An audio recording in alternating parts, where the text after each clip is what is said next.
Well, here it is a year later. We're putting the clutch back in Alan's tractor again. And I'll put a link to the previous video where we found what went wrong with the clutch.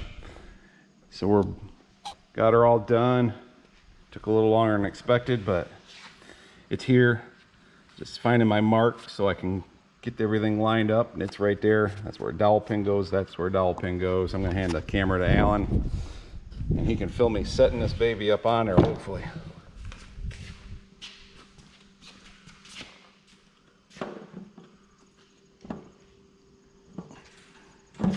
Maybe. Get.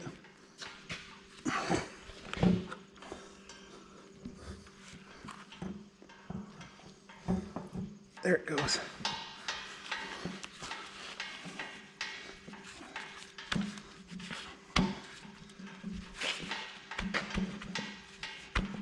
Need you to Wheaties before you do this in the morning. And I had golden grams.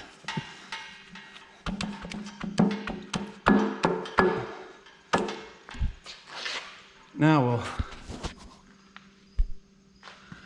double check the holes to make sure, because if I got the dowel pins 180 out, there is a pattern to the bolt holes, and it looks like they're all lined up good. So that should be right. So we'll stick the hub in next, which has the bolts. Does it go this way? Like yeah, it goes like that. And you got to line up, let's see, the dowel pin holes are this one and this one, and there should be a stake mark on there. Well, the stake marks are over here, so I'm going to assume this is the, so this one needs to line up with that one there.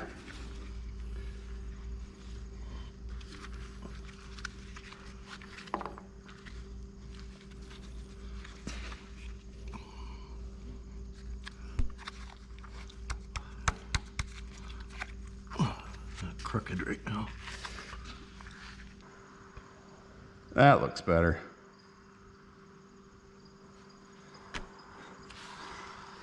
Oh, so from here,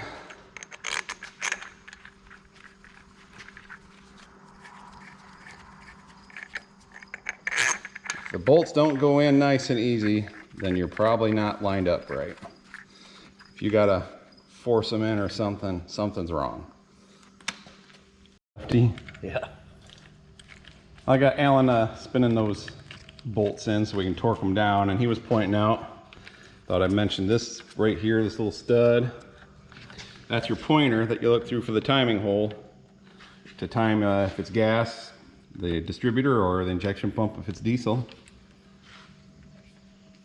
Alan's gonna torque the bolts. Maybe I can hold it while I'm running. Like, oh, the camera pod thing came loose. All right. While he's trying to turn, book says 67 to 69 foot-pounds.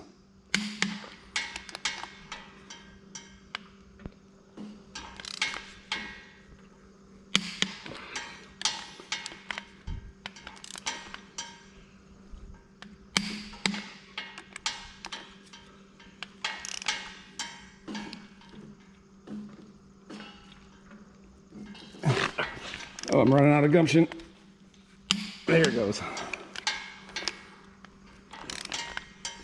I got my hand here holding the flywheel.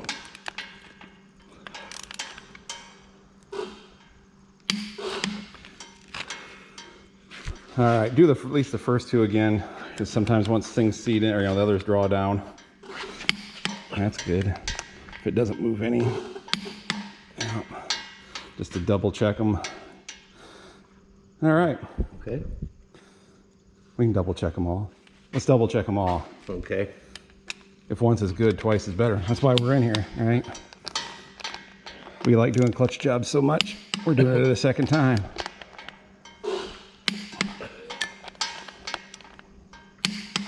Okie dokie. All right, Alan is gonna put the clutch cover on. I've got my handy dandy guide bolts, which are just 3/8 bolts with the heads cut off. We put the retainer bolts for the bearing, the tabs that hold the pilot bearing in. So just slide that on, but don't slide it all the way because we'll slide the clutch disc up through. But this will hold it in place while we're doing that. You can leave enough gap so we can slide the clutch disc up in there.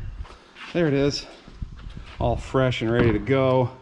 On Oliver's, you want the, at least like this 1650, you want the spring dampeners facing back towards the transmission. So, and then to hold it all centered up, I've got an old input shaft from a hydropower. So you'll just slide that up in there. I'll slide this through here, put it through the splines, engage the pilot bearing, and it's good to go. Now we just need to put, we can slide that the rest of the way up and start putting bolts in, and then replace the 2 guide pins with bolts and start tightening her down.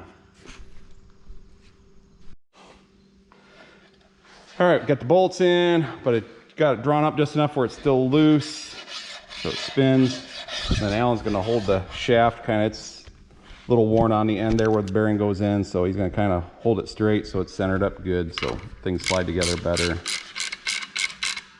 It won't take hardly any pressure. Yep, you already can't turn it. Yep. So you want to draw these bolts up a little at a time so you don't distort the cover.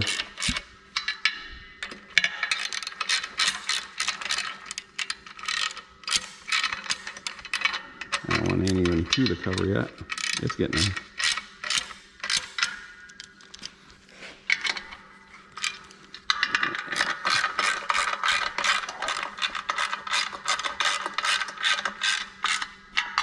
Now, one of the nice things about the place we take it clutches to is we take the flywheel to him too, and so when he's all done with it, he sets it all up, gets it all adjusted, and it's ready to mount. I don't have to do anything to it. Maybe. There, fingers are starting to draw down. Oh, yes. The fingers here, you're saying. Yeah, the clutch fingers are, that means there's pressure against the plate. Here, which one do you want to do?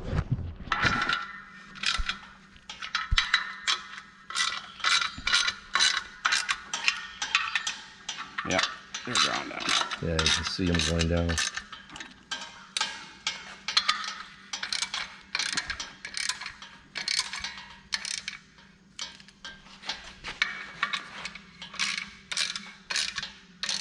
Yeah, that was looking better. I was kind of worried there at first, but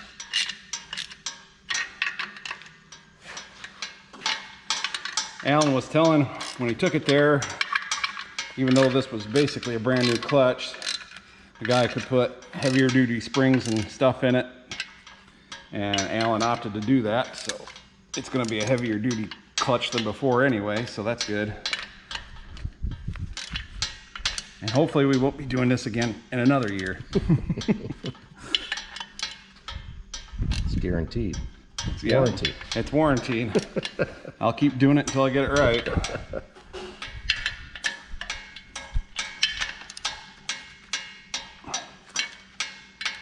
All right, they're all drawn down. Click, click. What is the torque on a 3/8 grade? These are probably grade 8 bolts. Or I could look in the book.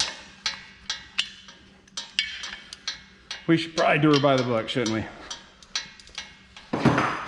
If you're ever curious about what torque values you should use on something, you can't find anything in a service manual or something, just Google torque specs for whatever bolt size. So say these are 3/8 coarse thread, which I think is 3/8 16 bolts, and from the markings, I'd say they're grade 5s, but most charts will have grade 2, grade 5, grade 8 torque values, and torque values are different for fine thread versus coarse thread. But usually you can find it's not hard to find a chart online that tells what the torque values are for those specific bolts, and you can use those to torque it if you can't find nothing else. I wouldn't use that for important things like head torques, and I should reset this to the right amount.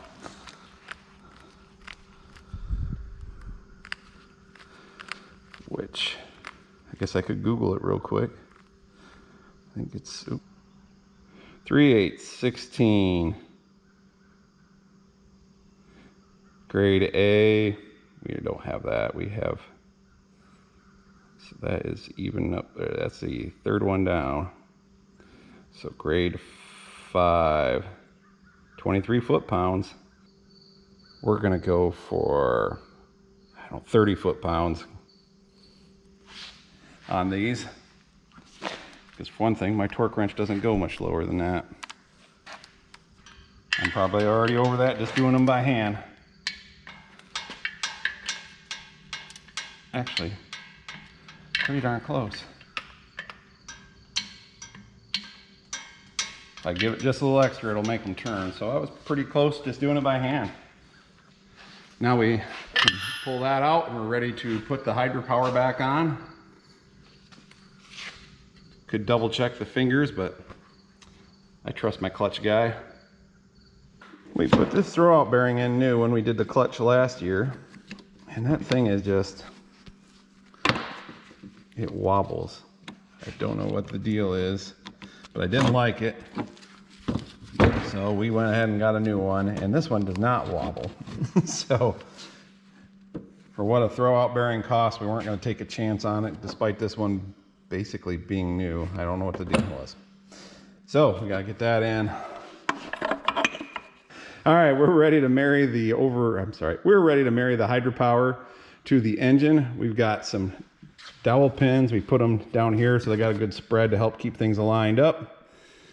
Everything looks good here. So I guess we just need to slide the engine back or that forward. 6 of one, half dozen the other, as long as they play nice with each other. Get the pins in the holes, and I'm trying to get yours in. Yeah, I gotta go down.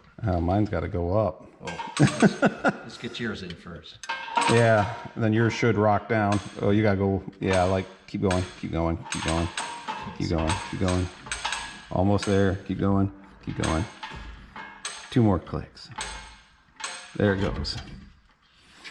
Then you can probably let down on your side to rotate it to line up.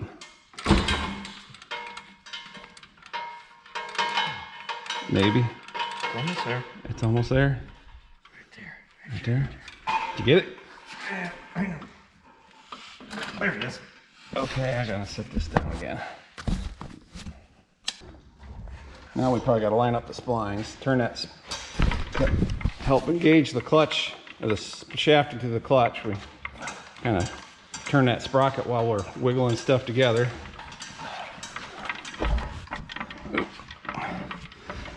When it stops, when it only goes one way, you'll know it's engaged.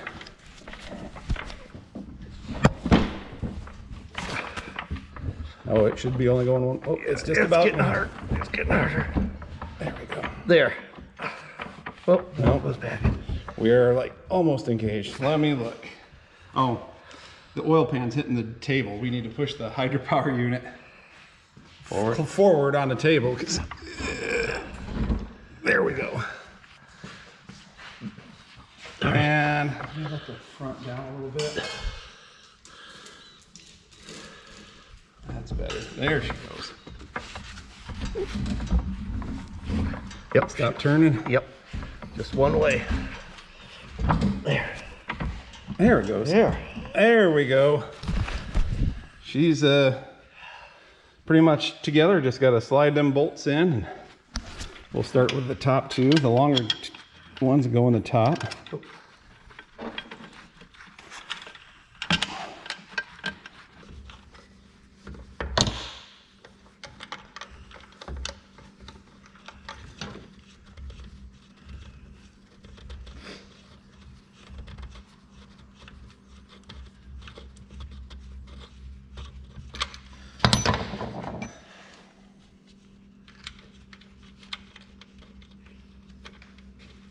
Tighten her down. Let me get this inspection cover cap on. Okay, I won't tighten it. then we should be good. Just in case it needs wiggled a little. Nope, there, no wiggling necessary. Yep, we can tighten them down now.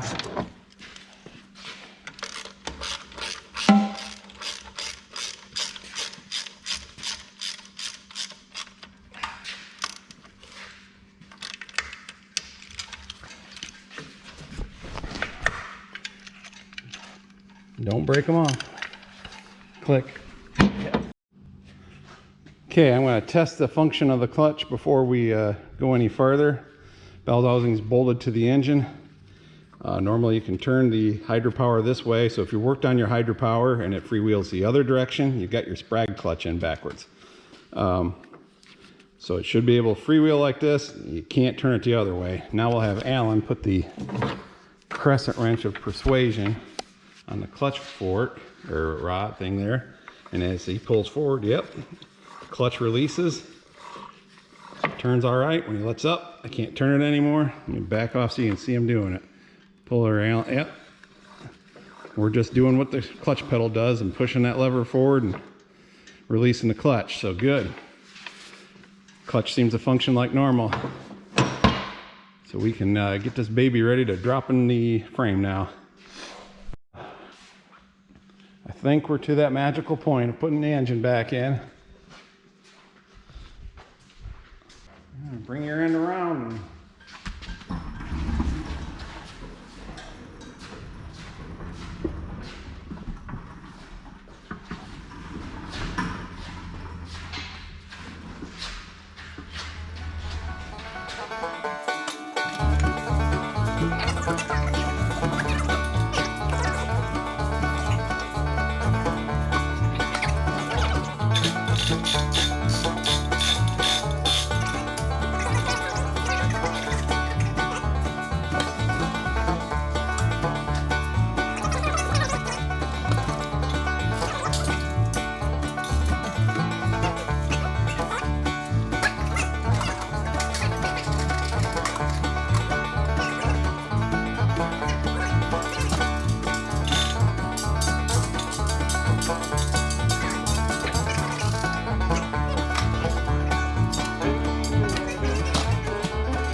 We're putting the motor mount bolts in.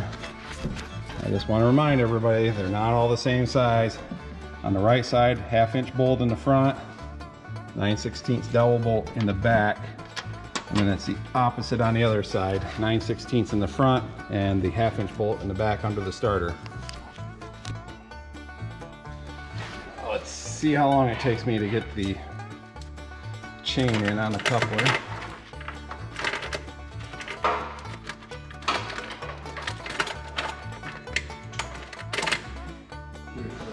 We don't.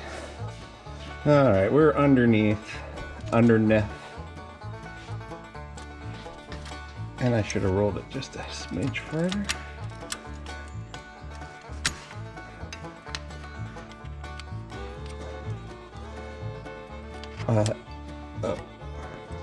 As you can see, I've already got the short cotter pins in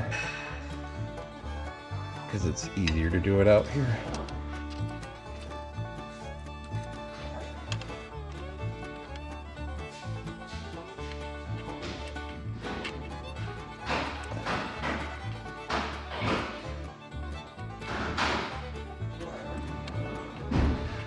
Playing a little blind man's bluff here.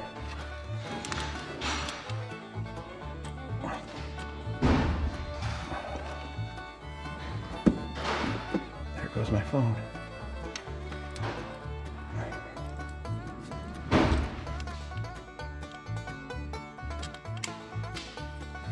It's got to be there somewhere.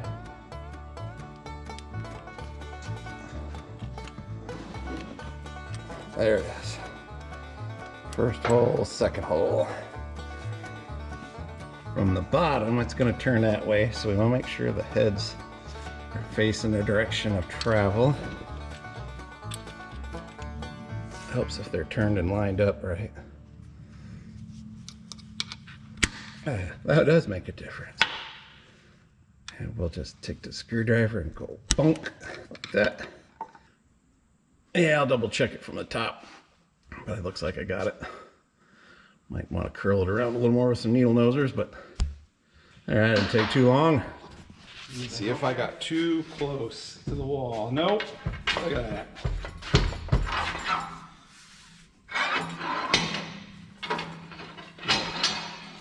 I just like to see how you get to a certain point, you gotta. Oh, gotta line up all these clutch discs. Oh, that's. Let's see, lining up clutch discs. Here's number 4.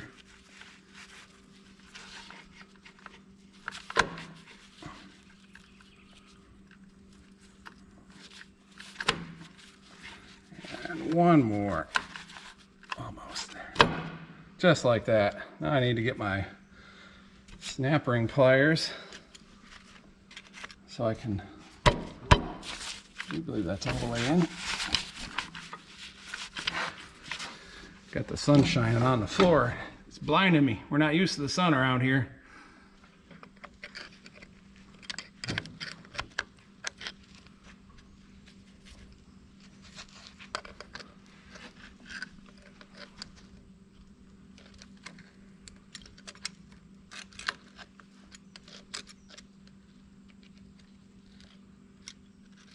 Come on. Play nice.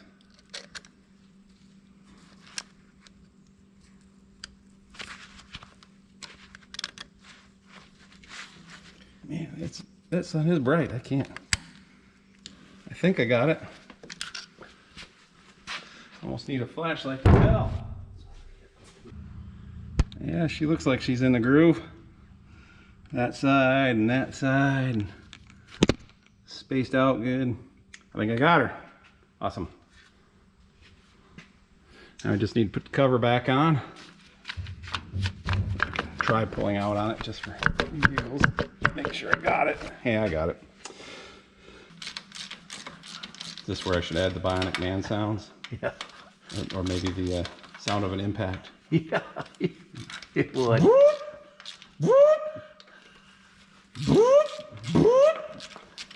Maybe if I go da da da da da da da da da da and then play it fast, it'll sound like an impact. Don't break them off. They're only 5/16 bolts. The torque on them is probably like 18 foot-pounds or 20 foot-pounds, somewhere in there. We are gonna fire her up and see if everything works. Yeah, that's a little better. Go ahead and hit her, Alan.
Job accomplished.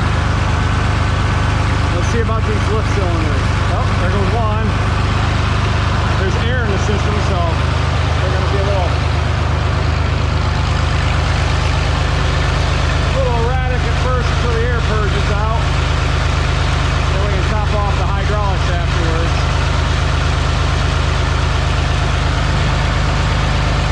Yep, now let them back down. Yep, one at a time.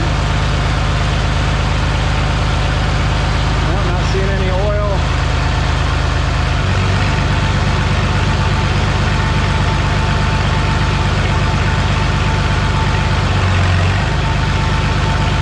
Run them back up one more time. That way we can top off the hydraulic oil.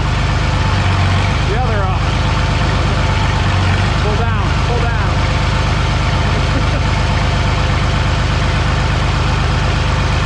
There, a little more even now with the air knocked out.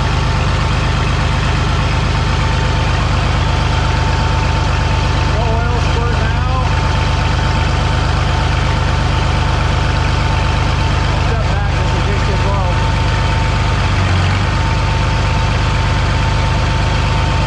More beans.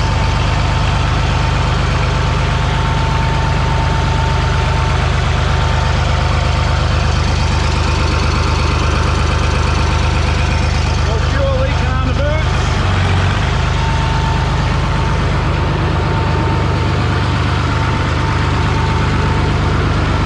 Not seeing any leaks. I think we can shut her down and button her up.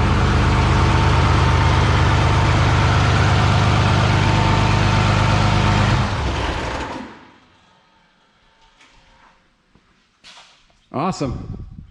It's always nice when they work like they should. Well, we'll button her up.